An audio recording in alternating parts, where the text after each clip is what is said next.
Hello everyone, Peter Isesede here, and welcome to my channel. And today I have a very good friend of mine who is doing a PhD at the University of Saskatchewan, who is here to share his story. So let's get started. This section promises to be exciting. There are lots of things we're going to learn from his experience. So over to you, my dear friend. So do you want to just, tell me a little bit about, where you're from? Okay, your name, maybe your full name. Maybe I haven't had a chance to see your full name, so you can tell us your full name and then where you're from. Thank you very much, Peter. Thank you for having me on your channel today. Um, my name is Omozojie Paul Aigbogun, and I'm originally from Edo State, Nigeria. Okay, that's great. Good to have you, man. He's my Edo brother, so so he's my Thank very you. good friend and brother. So we want to just mention a little bit about the school you attended in Mm. Nigeria, and then the course you studied, and when you finished from the school. Okay, thank you very much. I attended Ambrose Alli University, EPOMA, and I studied chemistry. So I have my Bachelor's of Science degree in chemistry from Ambrose Alli University and AAU. I finished my degree in 2014. Okay, Um, yeah. okay, yeah, exactly the same year that I finished. So, how did you meet? I don't know, can you remember how exactly we met? I can't remember the exact day we met. I can't remember the exact day we met, but I think I had seen you in 100 level first year. I had seen you and another friend of ours, Ken. But we didn't really talk till maybe our second or third year. I believe we took some classes together, like organic chemistry and physical chemistry. I believe along the line, we just kind of found out that we have similar principles and we Okay, have similar mindset, and we just got going from there. I can't pinpoint the exact day we met, but I know there was this attraction in terms of like the mindset and the drive we had. So because that brought us together as friends and some of our other friends, and we just clicked from there, and that's where we are today. all right. So we actually knew each other, right from back there in the university, and we've Yeah. been very good friends since then. I'm going to tell you some things about this this man later on in the program. Okay, so let's dive right into the main Yeah. business, and I know a lot of people always have, questions to ask as to how to navigate their way, through to Canada. Yeah. And it's really very important when people share their own experiences, and Yeah. then it makes people to be able to learn much more faster. So let's get started. So how come you decided to choose Canada? Why not US or Yeah. UK or China or any of the European countries? So why specifically Canada? I believe it's research. Like you have to do your research. For me, when I was in my doing my undergrad program, when I got to my final year, I had this mindset that I wanted to travel out to study. But Okay. I had to narrow it down to what countries I'm going to focus my plans on. I had to come to mind back then, Canada and Germany after doing my research. One, because of the quality research being done in these countries, because Okay. Canada does quality research, same with Germany. Then I had to look at other things like what the language barrier, so I had to rank Canada above Germany, so I focused more on Canada. So I've had I've had a couple of friends or people I know moved to Canada to study, and we've spoken on the phone, and they had told me about the how good the educational system here is. So when I was done, I knew it was time to move to the next level. So I uh, decided to start applying to schools in Canada. I mentioned because of the research, the quality research being done here, it's quite a friendly country. So it's quite migration friendly, right? They welcome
So yeah, when you finish your undergrad, so what yeah, and what did you do? So between those 3 years time, yeah, between when you finish your undergrad and yeah. when you came to Canada, so what were you actually doing those period? Yeah, thank you. So, as I mentioned earlier, when in my final year, I started thinking about I knew it was time to move on to the next level, having gone through AAU and been able to get some foundation and a good background in chemistry. I wanted to move to a country where I could do very high tier research, get my hands going on the instruments and others and other stuff here.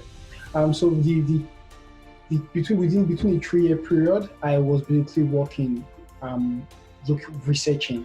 So I'll just give a quick timeline. I had my defense, if I remember correctly, December 2014, right? Okay.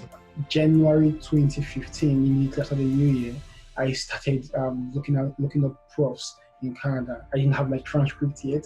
I didn't Okay. have my statement of results yet. I just got to work immediately. I actually sent an email then Okay. without transcript or statement of results. Yes. I sent just my I can't remember what I sent. I sent some other award certificates that are not really relevant now that Yes. I know this. Yes. Yes. Mm-hmm. So I spent that time on a lot researching on applying for schools. I also spent that time on personal development, reading books, going for seminars, just any way I can develop myself. I was using that time wisely. I didn't want that time to go to waste. I eventually started my NYSC in October 2015, so I had 1 year of NYSC from October 2015 to September 2016. During the NYSC year, I taught in the College of Education in Lagos State, and I taught chemistry. So it was more development. So I was taught chemistry. I was trying to make sure I was catching up with a lot of things. I didn't want to get rusty while being away from school for a while Okay. applying for Yes. research programs. Yeah, Okay, so that's what I always tell people, so Canada becomes a plan B for you. Have your plan A that you're working, you're doing something. You don't have to leave that just yeah, because you want to apply to Canada. So you are doing the application by the side and you keep on doing what you're doing. That is the yeah, most profitable way. And then yeah, once a visa comes out, then yeah, you move. yeah, Okay, so tell me about your current school and yeah. the program you're doing and how did you actually get to know the school? Yeah, currently I'm a PhD candidate in chemistry at the University of Saskatchewan. So we just call it USask or U of S. Okay. Um, I think your question was how did I get to know about the school? I'll Yes. just give a quick background of U of S. U of S is one of the top ranked schools in Canada. It's among the U15. So the U15 is basically 15 universities involved in core research. So while back in Nigeria, I was looking out for schools. I checked schools in Canada, including Caltin, Calgary, University of Alberta, University of Saskatchewan, University of Regina. Basically, at a point, I knew almost most of the top ranked schools in Canada without checking the internet. After spending time Checking. searching, checking. For the U of S, there are some certain things that drew me to the U of S. I applied to other schools, but the U of S was special to me. One, because of the facilities here. So, for example, the U of S has a facility called the synchrotron, and there's only one in Canada. And the Okay. synchrotron in Canada is at the University of Saskatchewan. They also have a facility called the cyclotron, where they make they make PET imaging agents for Okay. cancer. And they Okay. have a facility called it's called the VIDO, Okay. which is the Vaccines and Infectious Disease Organization, VIDO Intervac, and it's one of the leading facilities right now researching on COVID-19. Wow, So that's it's interesting. yeah, the first facility to actually isolate the virus in Canada, and the first Wow. facility to test to have going do their testing in animals. So Okay. back when I was in Nigeria, I was kind of reading about these profiles, reading about the research, the facilities, and I was kind of drawn. So I was impressed, with the level of funds they're investing in research here at the University of Saskatchewan. So that was what actually pulled me to University of Saskatchewan. Okay, all right, that's really great. That's really great to know the level of work and Yeah, the research you put into, making this thing possible. Okay, so another question that I also get asked a lot yeah, and a lot and every day, it's yeah, about supervisor. So do you want to yeah. share your supervisor experience? How was the process like for you? What were the failures and what were the rejections that you had? And did you just send one email and I just got the miracle supervisor? Peter, I know it doesn't work that way all the time. For some people, it does, but for most people, not. No, we don't get a reply once. Okay. It was a long process. It was a long process. It was lots of emails, lots of learning along the way, lots of nights sleeping off with my laptop on my bed. It was a long process. Um, I told you I started looking at supervisors in January 2015. I really didn't get a supervisor till around October 2015. I got replies now and then between the timeline. They were either like no funds or currently not accepting grad students. But Okay. I had to persist. The key was persistence, right? The good thing is I was doing other stuff at that time to keep my mind occupied. So that was something I dedicated time to when I was free. It wasn't just something I was doing only. I was doing other things. So it's for me now. We have you, Peter, and other of my colleagues who are like out there helping people to um, look, review their emails, review their SOP. I didn't have that luxury back then. The only I had a website, a platform where I went and people posted ideas on how you can write SOPs. However, I didn't really know anybody here that was already doing research-based masters that could help me write my SOP. So my first SOPs were not the best, I would say, in just plain language. Yeah. so, so I had to learn along the way on what to write, how to construct the SOPs, what do you want your supervisor, the prof, to, how are you going to captivate them, what do they want to see. So it was a learning process for me. That was another reason why I had to go through that long time of trying to get a supervisor. So that was one. Two, some profs, it's about timing again. Some profs are looking for students that you fit into that category at a certain point in time. Some profs just have the student that you might fit in, but they're not currently looking for a student because they just got one. Some profs don't, they are still waiting for some funding. So the key word will be persistence. You have to just persist because you never know when the opportunity is going to come knocking. If you don't try, that's the only guarantee way to fail, right? You have to keep trying. Or hopefully someday something good comes out. Okay, so I know, so you mentioned about the email. So, Yeah.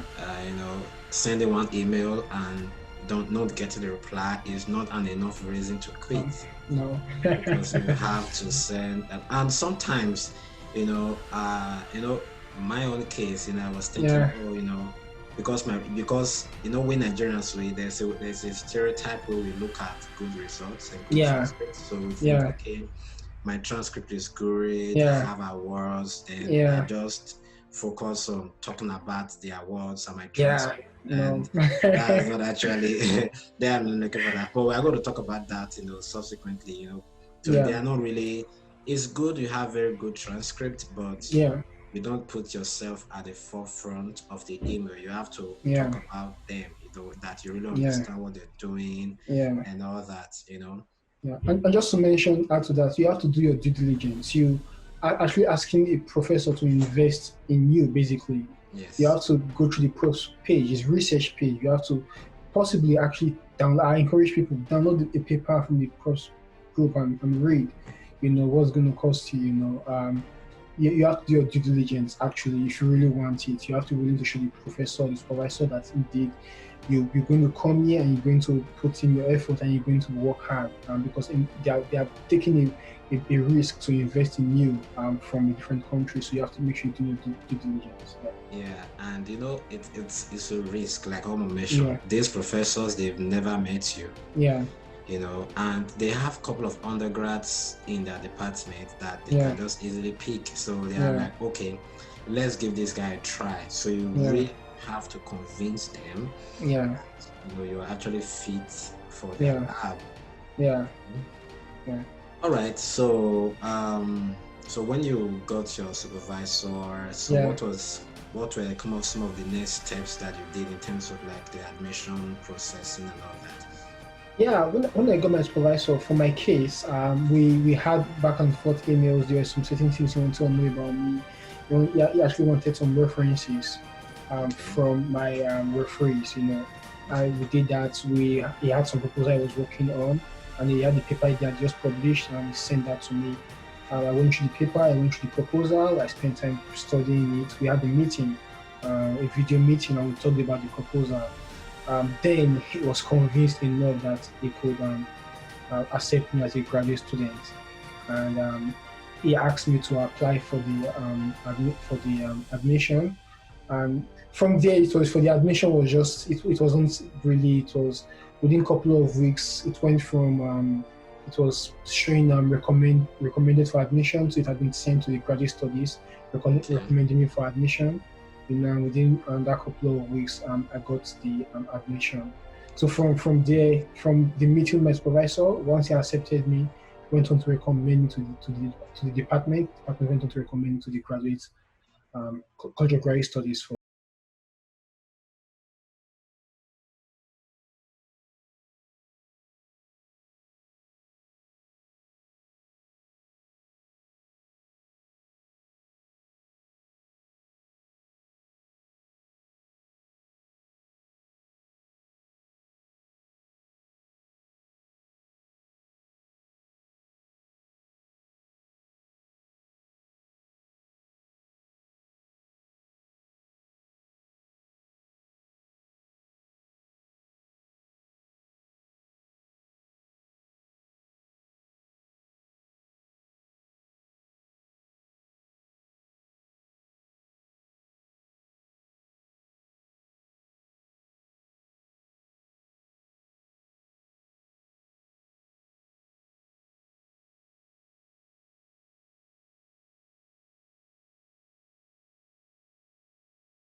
I think I was still doing my NYSC then. Yes, you were.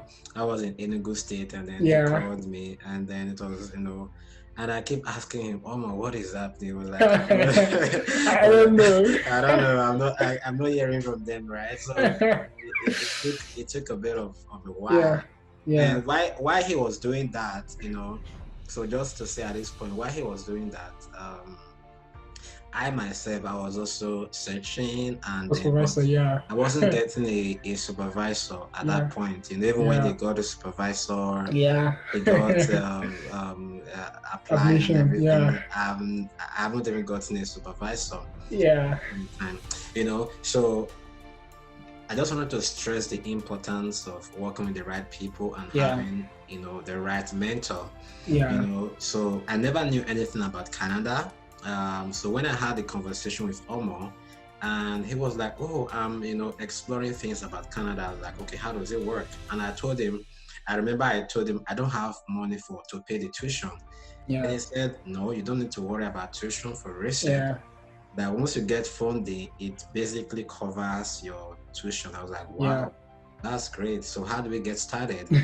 And then he showed me, "Okay, this is how to search for schools. This is Yeah. where you get to know the supervisors in each department." And Yeah. then I was always calling him. Then I was like, the first email I composed, I sent it to Omo, and Yeah. then Omo looked at it and I was like, okay, well, we need to fine tune it, Yeah. and add a couple of things. And I have to request him he sent me the email that he actually used to get his supervisor, and I have to Yeah. read through this. It was a very beautiful story. It was a Yeah. story. Yeah. The Yeah. email was a story. So Yeah. from that I started learning, right? So Yeah. so whenever I get to compose email, I send it to Omo. He Yeah. read through, and even I remember sometimes you even sent me some links, Yeah. maybe some professors that were Yeah. accepting students. So he was Yeah. always sending me those links then Yeah. and all that. So even when he got to Canada, I was still in Nigeria, just Yeah. still searching for supervisor while he was already in Canada, and we started it together. Yeah. But one thing, I almost gave up. I'm not lying. I Yeah. almost gave up. I remember I told you once. I said I'm not done. Yeah. When I came to your place in Lagos, Lagos. I came to see you, and we had I already had my admission and I think my visa, right? Mm. And we started this journey together, and mine was ready, like all good. And yours, by the way, Peter was the top student in my faculty, so it's not because I didn't have a better grade than him in terms of grades. If you from biochemistry, I think from chemistry. So if it was about grades, Peter was like up there to like get it very quickly. But again, it was almost like a timing issue where he was not forthcoming. And yes, Peter was almost thinking, like he was thinking about like this is not working. Yeah. And we had that conversation, and I think he was like, you know what, I'm going to get this going again. While I was doing mine, Peter was also encouraging me, right? Like, how's it going? Like, hope it's going well. Anything like, if you could put any feedback, if I get me, I'm like, hey, I got this response, so I got this interview. When I had my interview, I remember telling him like, this is how my interview went, in case you get your own interview. So it's always important to have the right people around you, because you guys push yourself towards success. It's always very important. I remember very vividly when I finally got my supervisor. I emailed him on like, "Hey, it's good news." Yeah. Then, so because he has gone through the process, Yeah. so I didn't really know how a Skype interview goes. Yeah. I don't know the type of questions they ask. Yeah. And then when I spoke with Omo, and Yeah. Omo kind of gave me an insight as to, okay, these are some of the questions that they ask during a Skype section. So Yeah. I went to kind of prepare that line, Yeah. So he was the one telling me about, okay, this is how the time difference work. Yeah. I remember when I was trying to set up the Skype time, so I have to put in the time factor. Then he told me, test your network. Yeah. Test your network. Make sure they're spoiling the drain. Test your network. Look for the right sport. How to position yourself and all that. So he just gave me all those hints and all that. Yeah. When I wanted to apply for admission, I spoke with Omo, and Omo told me, okay, put this together, put this together, put this together. So it was really a very beautiful journey, knowing that there are people out there that really support you. Yeah. And there are people that have similar dreams, similar visions, similar goals with you. It's really very important. Yeah. Okay. And a very funny thing happened. I don't know if that's how God wanted it. Yeah. So I think you came to Canada in 2017. I think it was 2017. 2017. So you arrived you were supposed to start in 2016, right? Yeah, 2016. But again, my visa took so long. I had to defer my admission to 2017 summer. Then you went to Canada. Was it April or March? March. Okay, yeah. He went to Canada in March.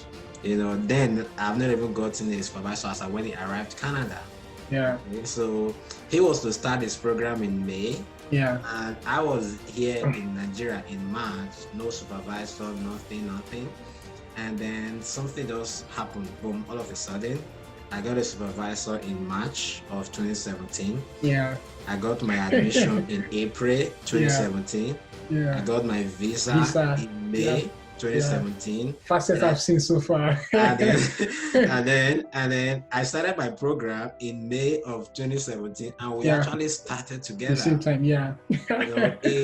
I couldn't believe it. Yeah. I remember when around maybe April time, when you were telling me, oh, you were doing some of this, this training, this Training. lab Yeah. Yeah. safety training and all that. Like, oh, what are those things? So when I came in May, I was like, oh, I'm doing those things with Dwayne. So Yeah. we could really relate together, just starting the process together, Yeah. facing the challenges together, Yeah. facing the Yeah. ups and the Yeah. down and the Yeah. frustrations Yeah. Yeah. and everything all Yeah. together. And Yeah. then, but we just kept on rolling, and Yeah. I know sometimes I used to call Omo, and then I was like, Omo, my experiment did not work today. And he would tell me, he has been synthesizing the compound for about 2 weeks now. And yeah, it's always when you're on a journey and you have someone that's on the same similar journey, right? And having similar experience, but both motivated. yes. There are days when you can't move on, you pray to God and you call that your colleague or you call that your friend. Yes. Say, hey bro, what's going on? The thing is, most times people are having the same experience. So you can come together and say, okay, we're having the same experience. What do we do? Okay, we have to keep going. We'll make it fun. Yeah, exactly. I remember there was an experiment I did for 17 times. Yeah. It didn't work. And I was calling Omo like, I'm tired. Yeah. I'm tired. This thing is not working, Yeah. And then he mentioned something, that there's also the God factor in it. And then one day I just prayed about it. I've not really prayed about it. I just prayed about the challenges I was facing, and then I had an idea, God just whispered something to my ear.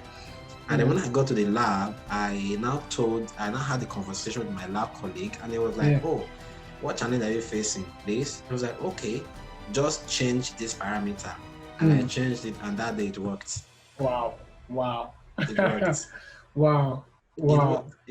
That day I was actually trying to plot a standard curve to get a very perfect R² value for one of my experiments, and my supervisor, I was getting like 9.5. She was like, no, you need to get 9.8, 9.9, stuff like that, So I know that's R². Well, let's not go into science. The R² can be if you're getting below that 9.8. Oh my goodness. And then when I started doing it, when I just got a trick, and then I started doing it, and what later happened was a couple of other students started coming into my lab, and then masters and some undergrad students. I actually taught them very well, and showed them the challenges I faced, how I solved it, and then a lot of them in like 2, 3, or 4 experiments, they're already at 9.8, 9.9 R² value. But that's science, so we're not talking about science. Let's leave science. We can call again to talk about science. Okay. And so we know research. So when my supervisor was calling, when I was interviewing with my supervisor, and she mentioned 9 to 5 every day. Yeah. In my mind, I thought that is not how can I be in the lab from 9 to 5 Monday to Friday? It doesn't make any sense. So what's a typical day like for you? Typical busy day like for you as a PhD student? I mean, it depends on the day. We're in unique times right now with the COVID-19 and all that. I would say typically like regular semester, like let's say winter term. Typical days, wake up in the morning, of course, go to the lab, go to the office. I like to catch up on emails, right? You get lots of emails, catch up on emails, reply the emails. Usually you probably have meetings or seminars lined up during some days, right? So you want to make sure you utilize your time wisely. So typically catch up on emails. Already probably have planned my experiment the previous night, or planned what I'm doing in the lab the next day. So I'm not going to a lab saying, okay, what's happening today? No, I already have an idea of what I'm going to be doing that day, right? So going to the lab, start the experiment, get the experiments going. If I'm doing a purification, get that going. etc. Like I know the timing for my experiment, so I know when to start. And Okay. then typically you have meetings, maybe group meetings, you know, association meetings, go for meetings or seminars, come back to a lab, get the try and finish your experiment for the day before you head out. If it's sometimes when you have TA activities, then you have to do your TA activities like in the evening. But if not, you spend at least spend a majority of your time doing some lab work, but you typically don't spend um, all the day. But you spend a vast majority of time doing the lab work. Okay, Yeah, so I know that's still a typical day life for me. I'm quite yeah, very busy with research, and yeah, sometimes you stay late in the yeah. night, Sometimes weekends. Sometimes you have to come on weekends to weekends, to and to get the work done. Yeah, because yeah, there are really some experiments that you start. Even though it's on a Sunday, you just have to yeah, come do it because it's a time-based experiment. You just have to yeah, come do it. So it's a lot of yeah, commitment. It's a lot yeah, of work yeah, done, right? yeah, yeah, Okay, so I think we've already talked about some of the challenges yeah, that we face, some yeah, unexpected things that happened yeah, during research. So it's not all a bed of roses. yeah. Sometimes I think every student has felt at some time I want to quit.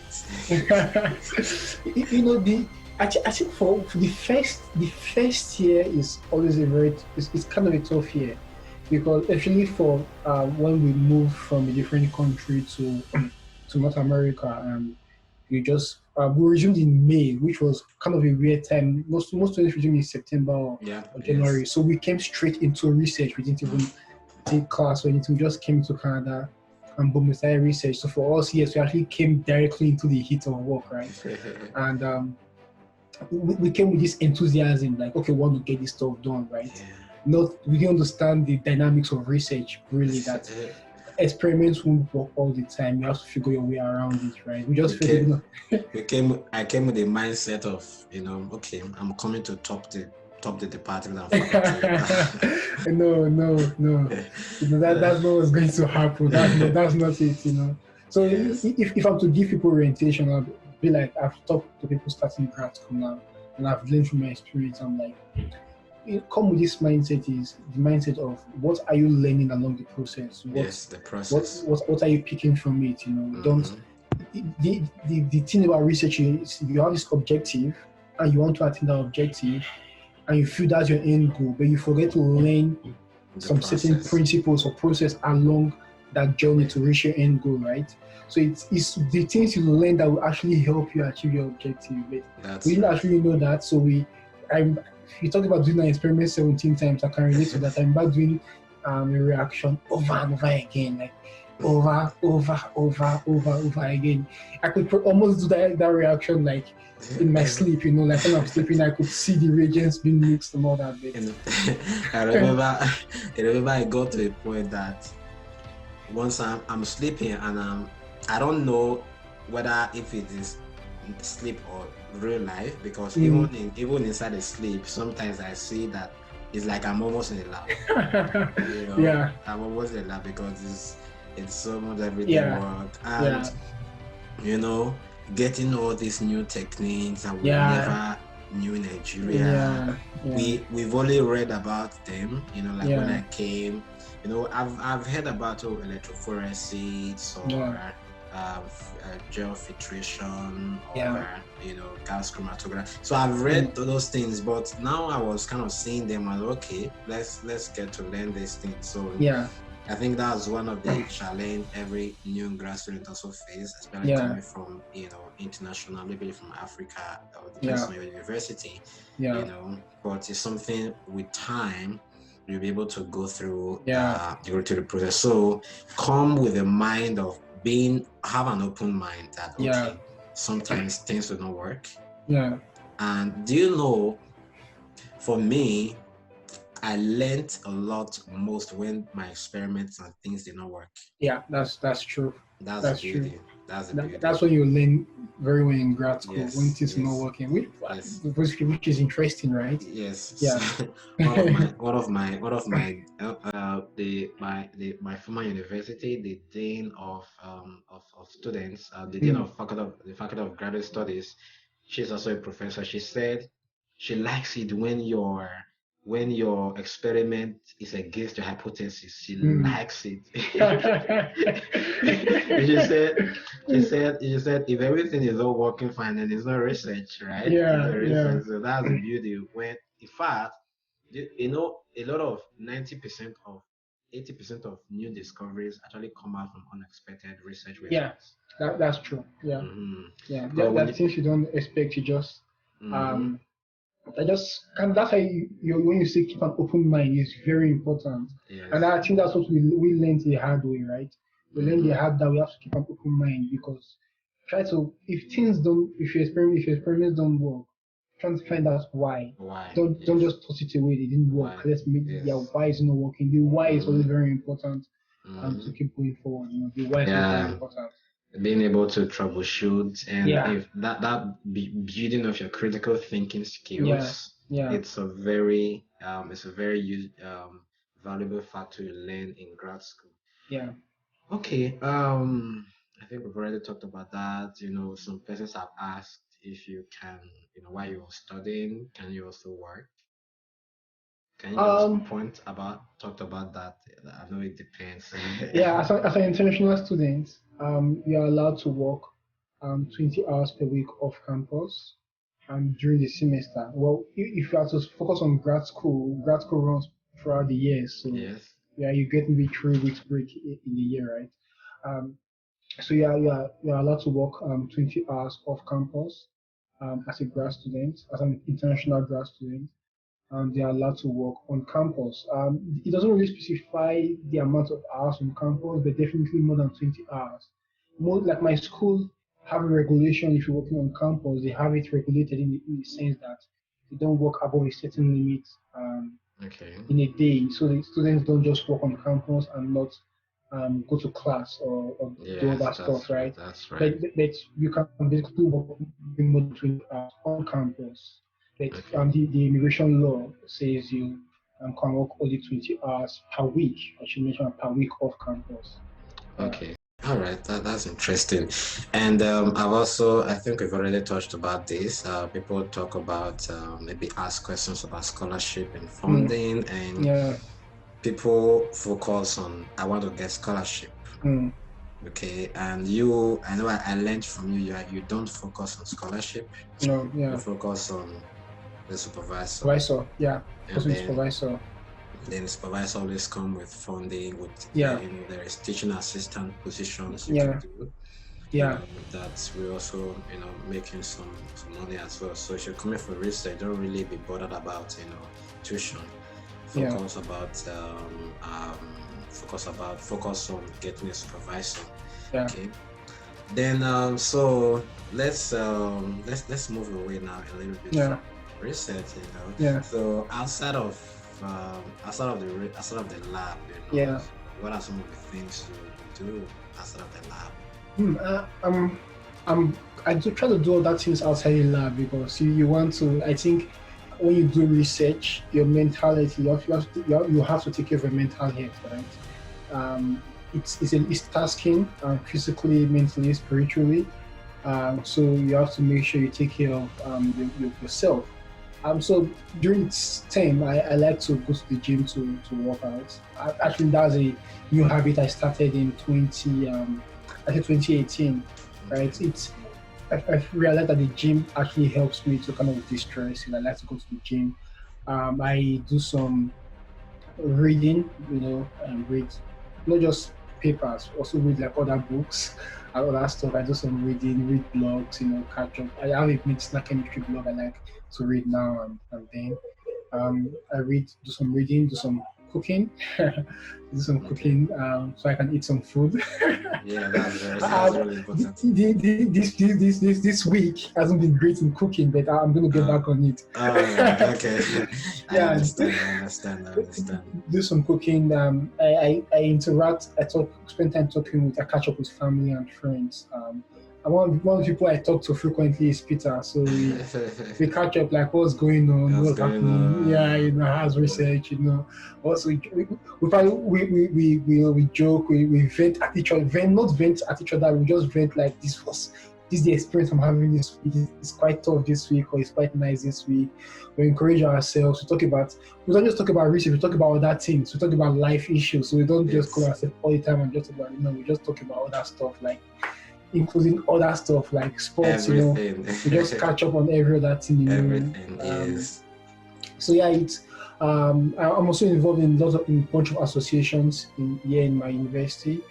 Um, I try to get involved in associations that involve that has to do with chemistry or that. So normally we have meetings maybe in the evenings to plan upcoming symposiums or conferences and all that. So that's also a way to keep me active outside the lab. It's something. It's almost become like hobby to me.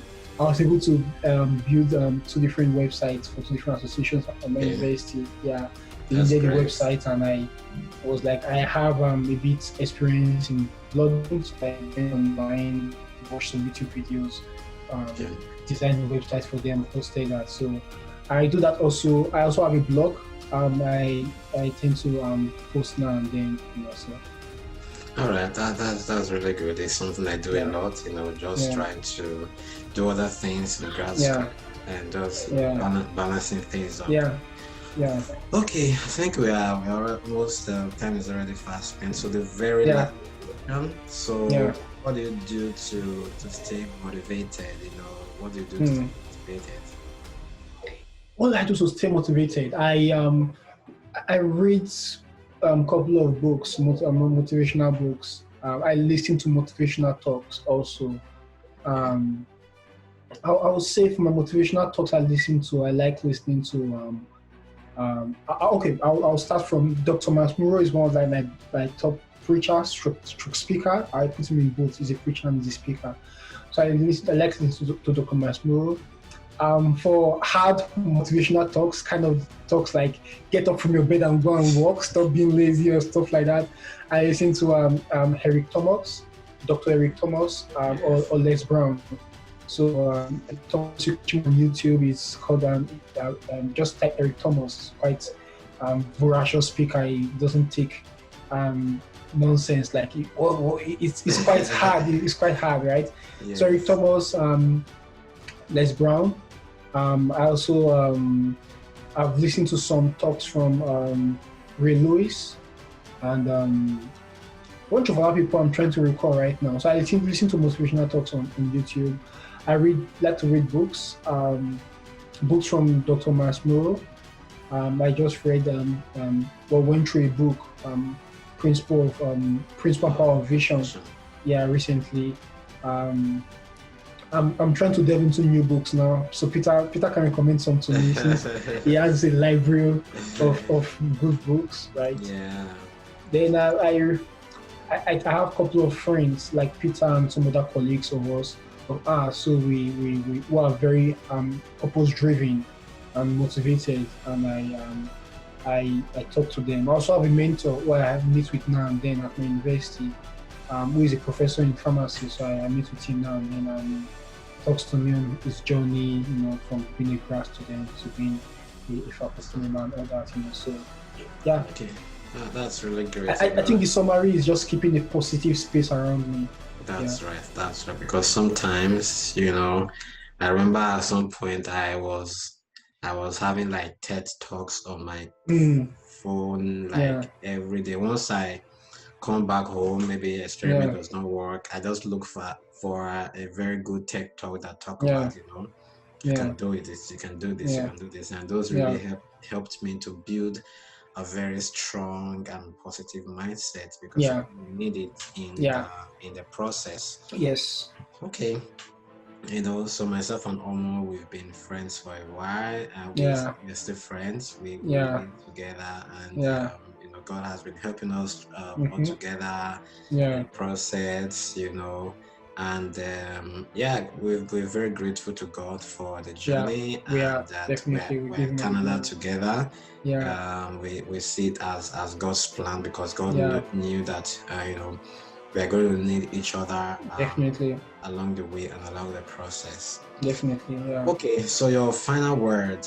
What final word do you have for my followers and my yeah. viewers, and those that are planning to come to Canada for schooling? So, what last words do you have for them? Um, well, I'll start with this quote by Desmond Washington. I have this quote written in my lab. Just when I go into the lab, I see it. Desmond Washington said something. He said, without commitment, you would not start, and without consistency, you would not finish. So if I'm to say something, first of all, to those trying to apply for admissions, I would say just start. I was talking to a friend of mine earlier today, and I told my friend, like, if you don't try, you don't know the result. That is the only sure way to fail. The only sure way to feel guaranteed, 100% guaranteed that someone is going to fail, is to not try. So I'll just encourage those watching that whatever you're trying to apply for admission, or even if you come to life um, based um, um, issues, just try. Just try. And when I say try, I don't mean try once and stop. I Mm-hmm. mean, be consistent in trying, be persistent. Persistency is key sometimes to achieve. Actually, it's the key a lot of times to get work done. To be persistent, try, keep a positive space around you. I have this quote I used to read on my phone. It says, surround yourself with those on the same mission as you. And That's it had right. like a bunch of lions moving. So that's the way I see my friends. I am very picky with people I relate with. Most of my friends are people who are kind of purpose driven and who are like on a mission, right? I have friends who are like above me in terms of career, who have gone ahead of me, and I see what they are doing. I'm like, okay, that's the next level I want to get to. I have friends moving with me, and I see what they are doing also. They encourage me.